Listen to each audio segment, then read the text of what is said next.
Mis amados hermanos, se cuenta que dos amigos viajaban por el desierto y al discutir, uno le dio una bofetada al otro. Este, profundamente ofendido, sin decir nada, escribió en la arena: hoy mi amigo, mi mejor amigo, me pegó una bofetada en el rostro.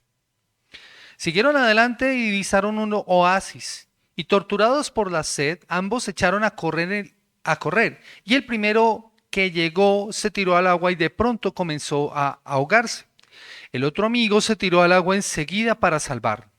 Al recuperarse, tomó un estilete, una herramienta para tallar en la roca, y escribió en una piedra: hoy mi mejor amigo me salvó la vida.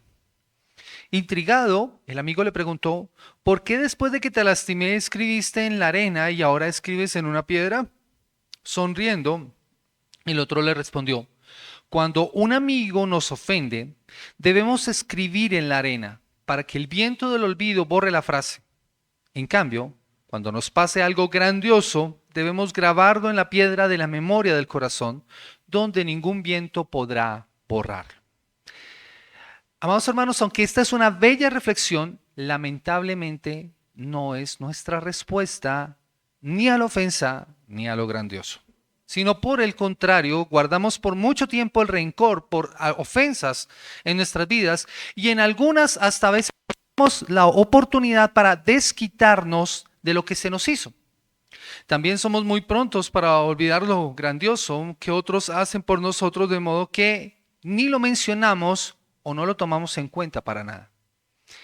Somos muy buenos, de hecho, para exigir nuestros derechos y demandamos que se cumplan ellos. Y nadie es mejor en esto que los adolescentes. ¿Han visto a los adolescentes? Ellos saben cuando se les han vulnerado los derechos y estarán prontos a exigir que se les devuelvan.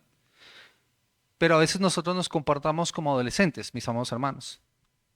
Cuando en ocasiones nosotros oímos decir o incluso decimos: eso no se deje, o espere que esta yo me la cobro. Por ello, Charles Swindoll dice sobre este pasaje que estamos estudiando el día de hoy: esta enseñanza que suena tan extraña no solo cala honda en nuestra naturaleza humana, sino que también representa la antítesis de lo que se le aconsejaría a la mayoría.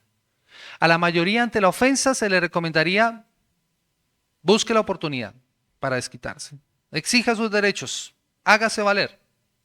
Pero ese no es el mensaje del Evangelio, y es lo que vamos a estudiar en esta mañana.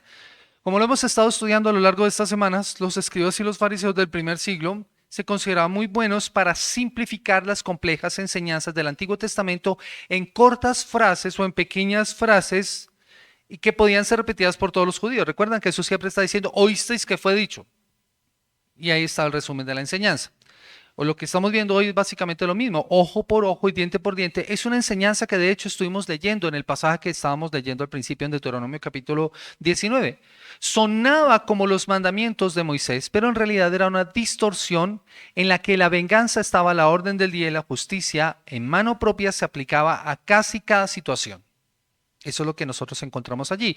Por lo que Jesús nuevamente expone el verdadero sentido de lo que fue escrito en la ley de Moisés cuando se dio esta enseñanza. Jesús explica el verdadero sentido de lo que se conoce como la ley del talión, y nosotros particularmente, mis amados hermanos, hoy necesitamos comprender el verdadero sentido de esta ley y cómo se aplica a nuestras relaciones interpersonales. Por eso el título de este sermón: Jesús enseña sobre la venganza. Jesús enseña sobre la venganza. ¿Cómo podemos o qué podemos aprender de esta enseñanza hoy en día, y cómo podemos aplicar y vivir con estos principios establecidos para nosotros en este momento? Ese es el propósito de esta enseñanza, y el primer punto lo encontramos nosotros en el versículo 38. Versículo 38: oísteis que fue dicho ojo por ojo y diente por diente. Ojo por ojo y diente por diente. Originalmente estaba establecida en el Pentateuco, y vamos a mirar tres pasajes para poderlo corroborar. Éxodo capítulo 21, el versículo 23 al 25. Éxodo 21, versículo 23 al 25. Dice la palabra del Señor allí: mas si hubiere muerte, entonces pagarás vida por vida, ojo por ojo, diente por diente, mano por mano, pie por pie, quemadura por quemadura, herida por herida, golpe por golpe. Pero leámoslo desde el versículo 22. Si alguno riñere e hiriere a mujer embarazada y ésta abortare, pero sin haber muerte, serán penados conforme a lo que se les impusiere el marido de la mujer y juzgaren los jueces. Y quiero reiterar eso, juzgaren los jueces. Mas si hubiere muerte, entonces pagarás vida por vida, ojo por ojo, diente por diente, mano por mano, pie por pie, quemadura por quemadura, herida por herida, golpe por golpe. Miremos también Levítico capítulo 24, el versículo 20. Levítico 24, versículo 20, dice la palabra del Señor así. Dice, rotura por rotura, ojo por ojo, diente por diente, según la lesión que haya hecho a otro, tal hará él. Desde el versículo 19 dice así, y el que causare lesión a su prójimo, según hizo, así le sea hecho. Rotura por rotura, ojo por ojo, diente por diente, según la lesión que haya hecho a otro, tal se hará a él. Y Deuteronomio 19, 21, que fue el que estuvimos leyendo en nuestra lectura dominical de la Escritura. Deuteronomio 19, 21. Dice la palabra del Señor. Y no le compadecerás vida por vida, ojo por ojo, diente por diente, mano por mano, pie por pie. Si notan que es repetida esta enseñanza en el Antiguo Testamento en 3 ocasiones. Ahora, establecida allí, la intención de la norma o de la ley del talión, como se le conoce, era limitar el castigo para que fuera justo y proporcional a la falta que se hubiera cometido. ¿Notan? Cualquier acción que se cometiera tenía un castigo. Si la falta había implicado la pérdida de un diente, lo que se debía penar sobre la otra persona era un diente. Sería exagerado cortarle una mano por causa de un diente. Así que lo que se está dando acá es que se evitaba la venganza desproporcionada y los diferentes castigos que podían darse de acuerdo a las clases sociales. A un rico tal vez no se le castigaría de la misma forma. Entonces lo que se estaba diciendo, todos van a tener el mismo castigo. Lo que Dios está mostrando acá es que para su pueblo la violencia no es permitida, no es justa y no está permitido la justicia propia, como lo leíamos nosotros en Éxodo. ¿Quién era el que tenía que establecer el castigo? Los jueces. Cuando Jesús dice, oísteis que fue dicho, lo que podemos esperar es que había una mala interpretación, una mala aplicación del tema, en el que el juicio, en el que se estaba estableciendo el castigo adecuado para una falta, era tomada por parte del pueblo. Entonces los fariseos y los maestros de la ley lo que habían hecho era tomar esta enseñanza dada en el Antiguo Testamento y decirle, tú tienes que hacer de esta misma manera. Y delegaban al pueblo esa responsabilidad. Lo que ellos habían oído era que tenían la posibilidad de una retribución de primer grado. Pero, claro, también había la posibilidad de establecer un daños y perjuicios y cobrar una recompensa monetaria. Así que rápidamente se cambió el castigo perdón, y la retribución física por una compensación monetaria que nosotros conocemos como daños y perjuicios. Lo que esta ley entonces pretendía originalmente era evitar la desproporción en la aplicación de la justicia. Como dice un autor, esta instrucción expresa el principio de la retribución exacta, cuyo propósito era colocar un fundamento de la justicia, especificando que la pena que merecía el malhechor y limitar la compensación de su víctima al equivalente exacto y nada más. Ese es el propósito de la ley. Esta ley debía ser aplicada ¿por quién? ¿Quién debía ejercerla? Nuevamente, las autoridades civiles, en los tribunales, no por las personas, no por los civiles. Era una ley que tenía un propósito bueno. Muchas personas pueden decir, qué duro, quitarle una mano o un pie a una persona. No, la intención era precisamente, ten mucho cuidado, porque la ofensa o la falta, mira las consecuencias que tiene. Pero también limitaba la justicia y hacía que se obrara equitativamente, para que en el país la venganza no se saliera de control. Como dice Proverbios 20:22, miren lo que dice la escritura en Proverbios 20:22. Dice la palabra del Señor, no digas yo me vengaré, espera a Jehová y Él te salvará. Alguien que ha sufrido un delito por lo general es muy poco objetivo en el momento de impartir justicia. Y tal vez por eso es por lo que se dice que uno no puede ser juez ni parte en un asunto. Y hay un claro ejemplo de esto, mis amados hermanos, y que revela nuestro corazón pecaminoso. Yo no sé si ustedes han visto o les gustan de estas películas en donde el protagonista sufre una injusticia y de inmediato inicia una cruzada para obtener justicia, matando y destruyendo a todo el que ha tenido que ver con esto. Y uno hasta las disfruta cuando ve uno morir los malos. ¿Sí? Películas como El Justiciero de Denzel Washington o La Búsqueda Implacable de Liam Neeson, la 1, la 2 y la 3. El Justiciero ya va a la tercera también. O John Wick. Sí. John Wick. Por mencionar algunas. Miren, nos gustan esas películas. Pero ¿por qué nos gustan este tipo de películas? Porque son éxitos de taquilla. Porque muy en el fondo es nuestro deseo. Nuestro deseo es vengarnos. Nuestro deseo es en muchas ocasiones, es que por eso les digo, a veces nosotros nos disfrutamos cuando vemos morir al malo ahí. Celebramos. Es bien merecido se lo atribuye. Ahí no hay justicia, no hay tribunales, se da el castigo, entonces el ofendido se vuelve el juez, el jurado y el verdugo de su enemigo. Y casi que decimos que ese malo se lo tenía merecido. Pero ahí es donde se revela el fondo de nuestro corazón. ¿Y qué es lo que hemos estado estudiando nosotros en estos sermones? De la misma manera que la lujuria es adulterio que nace en el corazón y el enojo es homicidio arraigado en el corazón, el deseo de querer tomar venganza y de lograr restitución a como dé lugar está muy dentro de nosotros y necesita ser tratado como vemos en los ejemplos de las Escrituras. Y que muy pronto nace en el mismo principio. Vaya conmigo a Génesis capítulo 4, dice la palabra del Señor en los versículos 23 en adelante. Y este es un hombre que hizo exactamente esto. Versículo 22, Génesis 4, 22, dice: y Sila también dio a luz a Tubal-Caín, artífice de toda obra de bronce y de hierro, y la hermana de Tubal-Caín fue Naama. Y dijo Lamec a sus mujeres: Ada y Sila, oíd mi voz. Mujeres de Lamed, escuchad mi dicho, que a un varón maté por mi herida, y a un joven por mi golpe. Si 7 veces será vengado Caín, Lamec en verdad 70 veces 7 lo será. ¿Cuál es la acción de Lamec? Un golpe, una muerte. ¿Ven la desproporción? Mis amados hermanos, no estamos muy alejados de lo que Lamec experimentó. A veces nuestra condición pecaminosa refleja precisamente ese deseo.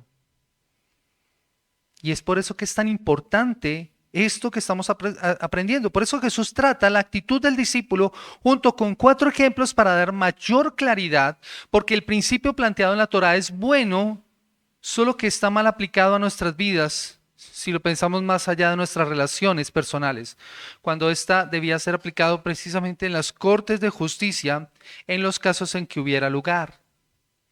Y que es precisamente nuestro segundo punto, que lo encontramos nosotros en los versículos 39 al 42, y que yo he titulado No resistas al malo, la enseñanza de Jesús. Mateo capítulo 5, el versículo 39. Dice la palabra del Señor de la siguiente manera: pero yo os digo, no resistáis al que es malo. Antes a cualquiera que te hiera en la mejilla derecha, vuélvele también la otra. Y al que quiera ponerte a pleito y quitarte la túnica, déjale también la capa. Y a cualquiera que te obligue a llevar carga por 1 milla, ve con él 2. Y al que te pida, dale. Y al que quiera tomar de ti prestado, no se lo rehuses. Lo que nosotros encontramos acá es un claro ejemplo de cómo Jesús quiere que nosotros nos comportemos. Jesús es claro cuando dice no resistas al malo. O sea, no te pongas en contra al malo. Ponerse en contra de una persona mala. Tratar de vengarse de los que le hacen daño a uno. No pide que aprobemos esa mala conducta. No es eso lo que está diciendo. Ni que tratemos de una manera distinta a lo que realmente es. Es que no tomemos represalias, como dice la traducción del lenguaje actual. No traten de vengarse de quien les hace daño. No traten de vengarse del que les hace daño. Y lo que Jesús hace acá es colocar una serie de situaciones hipotéticas, una serie de situaciones hiperbólicas, un poco exageradas, donde se condenan los abusos de los que habían sido objeto, o donde más bien se muestran las condiciones en las que había caído esta ley. en cómo se estaba usando mal esta ley. Y lo primero de ellos lo encontramos nosotros en el versículo 40, en el versículo 39, perdón. No resistáis al malo. Antes a cualquiera que te hiera en la mejilla derecha, vuélvele también la otra. Lo primero entonces está allí, en esta, el que te hiera en la mejilla. Esta es la acción, esta era una acción que era considerada muy grave, una ofensa muy grave, porque para poder hacer este golpe con la mano derecha, es una persona derecha, para poder golpear la mejilla derecha, tenía que hacerlo con el dorso de la mano. Y esa era una ofensa más grave que decirle una palabra vulgar a la otra persona. Era peor que un comentario insultante. Y aún sigue siendo una fuerte ofensa. O sea, ustedes han visto que la forma de desquitarse de las personas en muchas ocasiones tiene que ver con eso, con pegar una cachetada. Jesús pide en este caso renunciar al derecho de pedir justicia. O sea, una persona que golpeara así era digno de ser denunciado. Pero Jesús está diciendo, no, no es la denuncia, es coloca la otra mejilla. No lo está diciendo de forma literal. Está diciendo, cuando alguien nos agrede, la lógica o el sentido común te dirá que debes devolver el golpe. Pero Jesús nos dice, actúa de una forma diferente. Actúa de una forma diferente. Y Jesús se está refiriendo aquí precisamente a una situación, un insulto muy grande. ¿Cuántas veces nosotros no hemos sido víctimas de un insulto así y nuestra respuesta es mayor? Lo que Jesús quiere aclarar es que aun si se da este caso y alguien te da un insulto, por más calculado, por grande que sea, no debes vengarte y no debes guardar resentimiento. O como dice un autor, si somos diestros en contraatacar, quizás lo seamos también a través de insultos a los demás. Debemos ceder al derecho de contestar, porque esto simplifica el conflicto y mejor aún, terminará tan pronto empezó. Recuerden lo que dice la Escritura. La blanda respuesta calma la ira. Pero no es precisamente nuestra respuesta cuando nos ofenden, entonces nosotros alzamos más la voz. Una de las formas en las que a veces devolvemos el insulto a alguien es a través del sarcasmo o con grosería o peor, a veces nos parecemos a esos muñecos. ¿Ustedes alguna vez vieron la serie Tony y Jerry? Cuando estaban en la pelea, que uno sacaba un martillo, entonces el otro sacaba un yunque. Y entonces el otro, y cada vez sacaba un arma más grande y más poderosa para causarse más daño y mayor dolor. Y parecía que la competencia estaba en eso, a ver cuál era el que producía mayor dolor. Mis amados hermanos, a veces nosotros nos comportamos de esa manera. Pero Jesús nos dice, esa no es la reacción, no es la respuesta. Jesús nos dice que no debemos hacerlo. Debemos soportar los golpes de las palabras por malos que sean. Esto no es fácil. Por eso esta enseñanza es contracultural. Ahora, esto no es una validación, como lo vamos a ver más adelante, no es una validación para la violencia o para el abuso, de ninguna manera. Pero sí nos lleva a considerar nosotros cómo estamos actuando, cómo estamos respondiendo ante ciertas circunstancias. El verdadero cristiano, dice William Barclay, ya no se acuerda de lo que quiere decir que le insulten. Ha aprendido de su maestro a aceptar cualquier insulto sin resentimiento y sin buscar jamás la venganza. Yo no sé, eso pasa muy frecuentemente cuando uno va en el tránsito, que alguna persona sale y se cruza y le dice a uno una mala palabra y aprender a controlarse en cuanto a eso, mis amados hermanos, es necesario, porque nosotros estamos reflejando el carácter de Cristo. Con Mari siempre hablamos acerca de esto. En una discusión, y especialmente con una persona que no es cristiana, yo siempre tengo que hacer una evaluación. ¿Quién es el cristiano en esta relación? Porque de esa manera yo soy consciente de cómo voy a responder. ¿Qué es lo que a veces se nos olvida? Por eso entramos en discusiones y caemos en este tipo de circunstancias de que cuando nos golpean, entonces nuestra respuesta va a ser golpear. ¿Quién es el cristiano en la relación? Entonces tenemos que tener mucho cuidado, pero por eso debemos evitar caer en los extremos, porque en ninguna parte en la Escritura se nos dice que nosotros debemos aceptar cualquier forma de injusticia o ser sumisos ante, por ejemplo, la violación, el abuso físico o sexual, o sujetos indefensos en las manos de un presunto asesino. Tampoco vamos a caer en eso. O sea, si mi vida está en riesgo, yo Yo tengo llamado a defenderme. O si mi esposa está en riesgo, tengo llamado a defenderla. No porque entonces no devolver el golpe, voy a dejar que maten a mi esposa. Eso no sería correcto. Pero en ciertas circunstancias, y es cuando nosotros tenemos que evaluar cuántas veces nosotros no hemos reaccionado en una situación que podríamos evitar un conflicto porque devolvemos el golpe o porque lo aumentamos. Mis amados hermanos, no es caer en ese pacifismo indiferente. Martín Lutero decía esto: los santos enloquecidos son los que dejan que los piojos les crezcan en la cabeza y se niegan a matarlos por obedecer este versículo, alegando que les corresponde sufrir y no resistir el mal. Otro autor, León Tolstoy, decía que por eso no había necesidad de policía o ejército o jueces, porque ellos se oponían a los malos.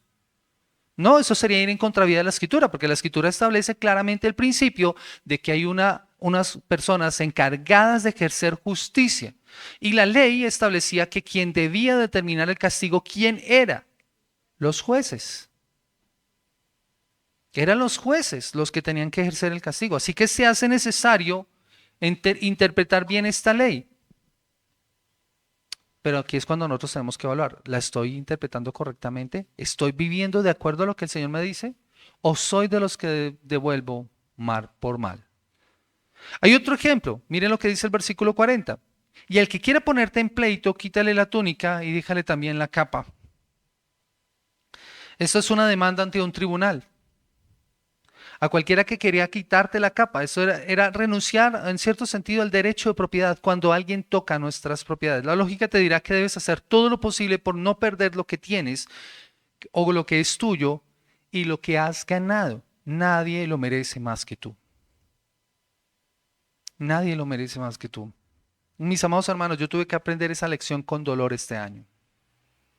Recuerdan que recientemente, perdón, el año pasado, cuando vendimos la moto, ¿fue este año? Este año, sí, este año. Mis amados hermanos, yo vendí mi moto anterior y en cierto sentido me tocó renunciar a cosas que yo tenía derecho por no entrar en un pleito con una persona que no era creyente. Y con el temor de que esa persona llegara a hacer escándalo, porque fue su amenaza. Pero no entré en la discusión con él. Preferí perder, renunciar a lo que por derecho de propiedad era mío, por no tener un conflicto. ¿Es fácil? No. Pero es el llamado que yo encuentro en las Escrituras, es renunciar inclusive a las comodidades, porque a veces eso es lo que nos cuesta a nosotros. Un seguidor de Jesús se desprenderá inclusive, en este caso, en lo que nos enseña la Escritura, del manto exterior, el manto que usaba para cubrirse en las noches, que era una prenda muy importante. Tanto era así que en la ley estaba establecido que si alguien prestaba un dinero y pedía por prenda, por garantía, ese manto no se podía quedar con él hasta el día siguiente, tenía que darlo en la noche, porque esa persona podría aguantar frío y podría demandarlo ante el Señor. Pero el creyente entiende que a eso debe renunciar. El principio aquí es que debemos estar dispuestos a abandonar incluso aquello que creemos que nos hemos ganado. Somos muy dados a exigir, como les digo, nuestros derechos, y en muchas de nuestras relaciones estamos dispuestos a hacer todo lo que sea necesario para hacerlos valer, hacernos respetar, para no perder lo que consideramos nuestro y pelear por nuestro honor a capa y espada. Pero el cristiano, mis amados hermanos, no empieza en sus derechos, empieza con sus deberes. El cristiano no pide sus privilegios, cumple sus obligaciones.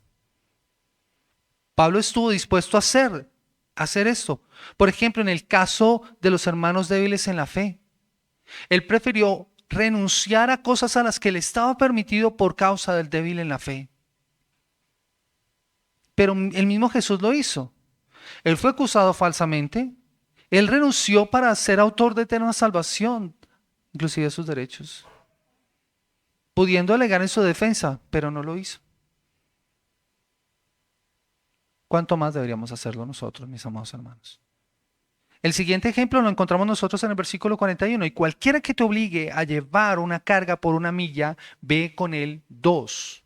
Ese es el tercer ejemplo. Y apuntaba al que obligaba a un judío a llevar una carga. Era un soldado que exigía llevar una carga y que venía de una tradición de la antigua Persia a partir de unos correos. El soldado romano en una Palestina o en una Israel dominada podía obligar a un judío a llevar una carga por un determinado tiempo. No le podía obligar más. Más allá de eso, era una violación y el judío podía denunciar entonces al soldado. Era obligado a llevar esto por más o menos 1600 metros, algo más de 1 kilómetro. Y nosotros vemos un ejemplo de esto en Simón de Cirene, ¿recuerdan? Simón de Cirene fue obligado a llevar el patíbulum de Jesús, la cruz. El cristiano, mis amados hermanos, se caracteriza por estar siempre listo e ir más allá de lo que se espera de él. Es su estilo de vida. Él sigue el ejemplo de Jesús, que siempre fue más allá y hace todo sin resentimiento y sin amargura. Hoy tal vez, mis amados hermanos, no tenemos esta dominación como lo hacían los romanos sobre los judíos en esa época, pero sí la tenemos en distintos ambientes. De pronto en nuestra empresa, cuando un jefe injusto nos pide que hagamos algo y que sabemos que no debería hacerlo. Pero el Señor nos llama a que nosotros debemos hacer las cosas siguiendo el ejemplo del Señor y estar dispuesto cuando se nos pide más. A veces pasa en ese momento cuando son esas personas, esos jefes que tienen la intención de aburrirte para que te vayas, entonces te van a poner más carga. Y uno dice, no, pues renuncio, me voy. No, el cristiano, el creyente actúa diferente. ¿Y cómo va a ser su actuar?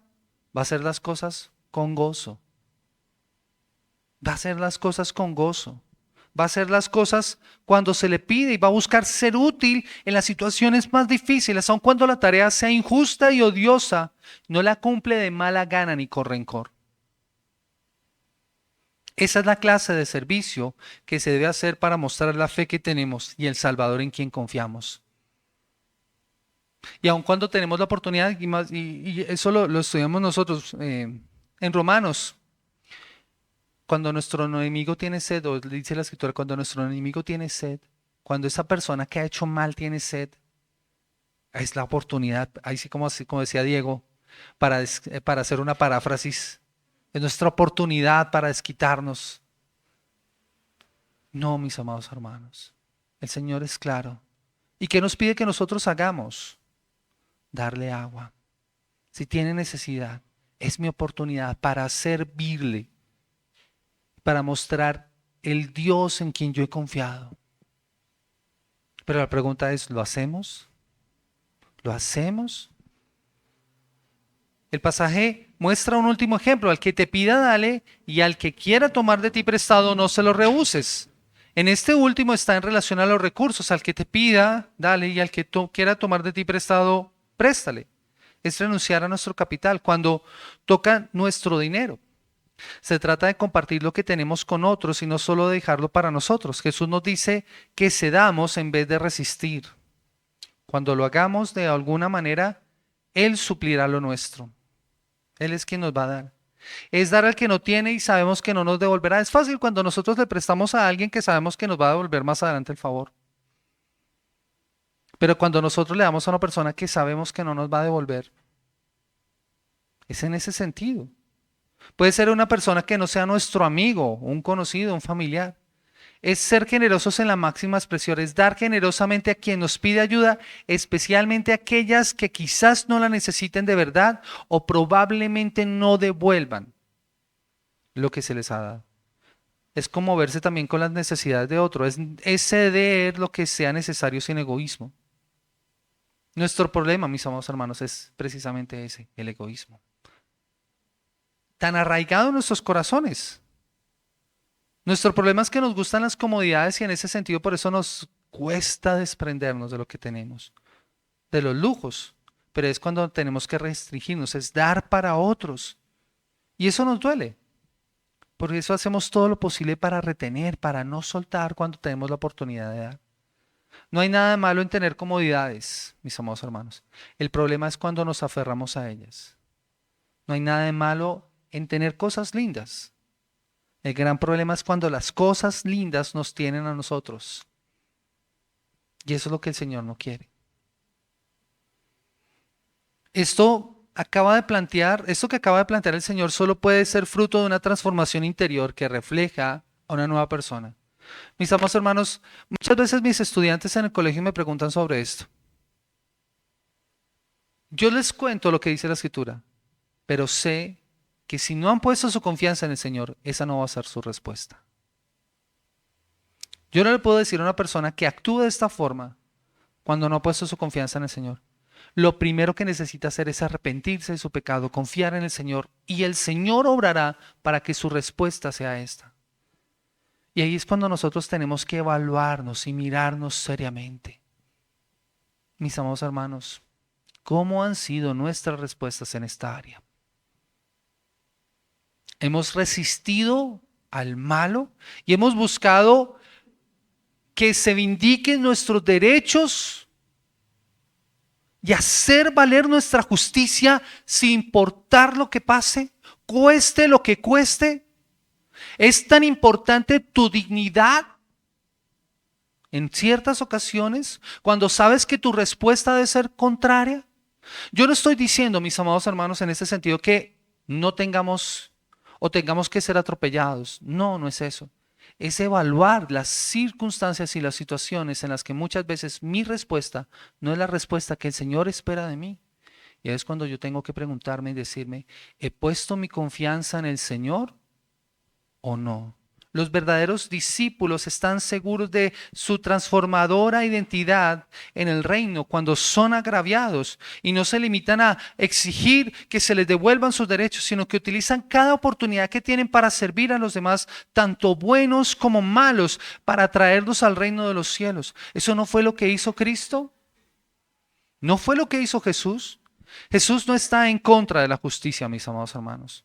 Está en contra del egoísmo con el que podríamos estar conduciéndonos en muchos casos y que nos llevan a actuar de una forma desmedida en el momento de hacer justicia.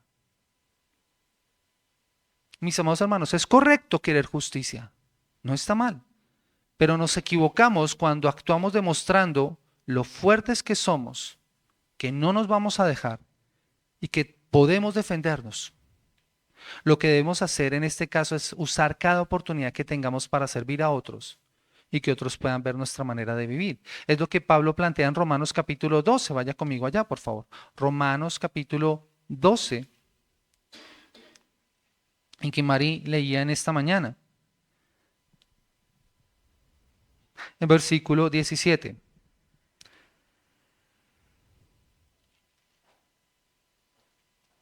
Romanos capítulo 12, versículo 17.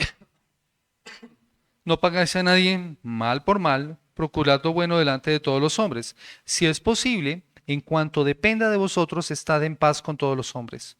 No os venguéis vosotros mismos, amados míos, sino dejad lugar a la ira de Dios, porque escrito está, mía es la venganza, yo pagaré, dice el Señor. Así que si tu enemigo tuviere hambre, dale de comer, si tuviere sed, dale de beber, pues haciendo esto, ascuas de fuego amontonarás sobre su cabeza. No seas vencido de lo malo, sino vence con el bien el mal. Es que uno podría pensar en muchos ejemplos, mis amados hermanos. ¿Cuántos de nosotros no hemos tenido malos vecinos? Vecinos que nos dejan la basura en la puerta. Y muchas veces nuestra reacción o nuestra respuesta no es correrla o colocarla nuestra ahí. No, mis amados hermanos. Y hay personas que son malas en verdad. Es su condición. Son pecadores. Éramos lo mismo nosotros. Pero Jesús busca que sus discípulos aprendan a renunciar a ese deseo de venganza. La primera obligación de los creyentes no es la de vengarse por el mal que les han hecho o protegerse a sí mismo y a sus intereses personales. La principal obligación del creyente es servir a quienes le rodean, tanto a quienes parecen merecerlo como a quienes no. Y esta enseñanza además prepara el terreno para lo que estudiaremos nosotros la próxima semana, de amar a nuestro enemigo. Mis amados hermanos, y es lo que Pablo quiere plantear acá. No seas vencido de lo malo, sino vence con el bien el mal. Esa es nuestra respuesta. Ese debe ser nuestro actuar. Hay un claro ejemplo de esto. David lo experimentó y ayer lo estudiábamos en el Salmo capítulo 35. Vaya conmigo allá, por favor. Salmo capítulo 35. David experimentó la injusticia de sus enemigos. El trato injusto en el Salmo 35, donde las personas lo atacaban sin motivo. Mire lo que dice el versículo 7. Capítulo 35, versículo 7. Porque sin causa escondieron para mí su red en un hoyo y sin causa cavaron un hoyo para mi alma. Y es bien interesante, David plantea esto. Lo hicieron sin causa. No había motivo para hacerlo. Solamente la maldad de su corazón. Pero él no buscó vengarse de los que le habían hecho el mal. Aún él estuvo dispuesto a ayudarlos. Mire lo que dice el versículo 13 y versículo 14. Pero yo cuando ellos se enfermaron me vestí de cilicio y afligí con ayuno mi alma y mi oración se volvía a mi seno. Como por mi compañero y como por mi hermano andaba. Como el que trae luto por madre, enlutado me humillaba. Esa fue la respuesta de David. Pero algo que nosotros podemos recordar es que David tenía un recurso que David no tenía un recurso que nosotros sí tenemos. El mismo Jesús que fue odiado sin razón. Vaya conmigo a Juan capítulo 15, el versículo 25. Juan capítulo 15, el versículo 25. Dice la palabra del Señor, pero esto es para que se cumpla la palabra que está escrita en su ley, sin causa me aborrecieron. ¿Qué causa había para aborrecer a Jesús? Ninguna. Y él sufrió el oprobio. Él se sacrificó en la cruz y lo hizo soportando el maltrato. Vaya conmigo a Primera de Pedro, el capítulo 2, versículo 19 al versículo 24. Primera de Pedro, capítulo 2, el versículo 19 al versículo 24. Dice la palabra del Señor de la siguiente manera: porque esto merece aprobación si alguno a causa de la conciencia delante de Dios sufre molestias padeciendo injustamente, pues qué gloria es que pecando sois abofeteados y lo soportáis, mas si haciendo lo bueno sufrís y lo soportáis, esto ciertamente es aprobado delante de Dios. Pues para esto fuiste llamados, porque también Cristo padeció, ¿por quiénes? Segunda de Pedro capítulo 19, 2:19 al 24. 2:19 al 24. ¿Cómo sufrió el oprobio? Lo hizo por nosotros. Él sufrió injustamente. Él experimentó esto que está diciendo ahí en Mateo capítulo 5. Y mira lo que dice el apóstol.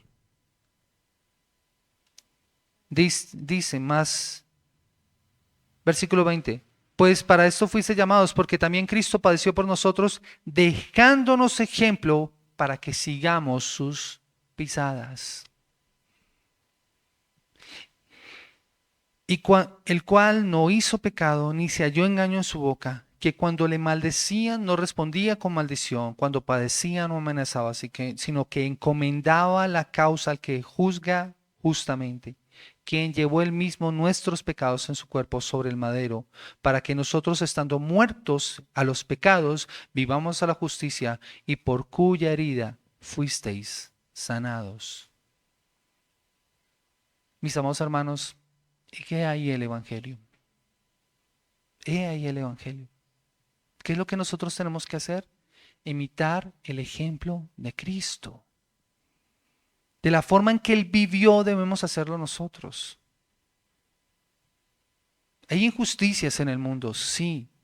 ¿Recibiremos nosotros trato injusto? Sí. Pero tenemos un ejemplo maravilloso. Cristo soportó todo esto.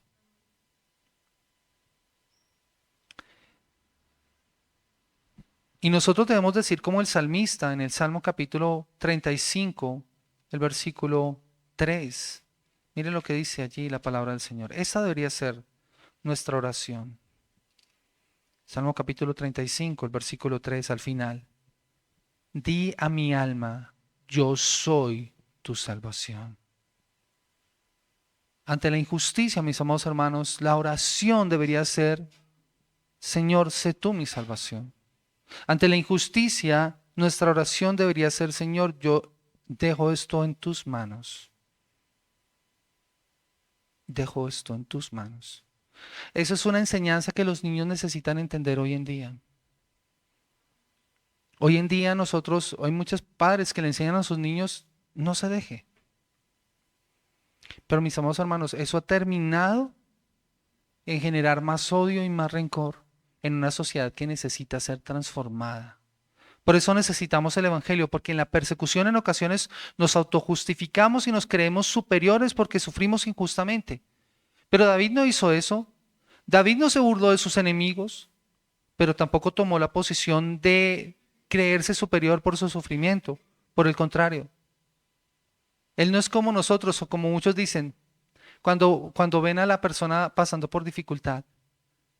¿Han escuchado ustedes eso que dice, no me alegra, pero me da un fresquito? Hasta nosotros lo hemos dicho.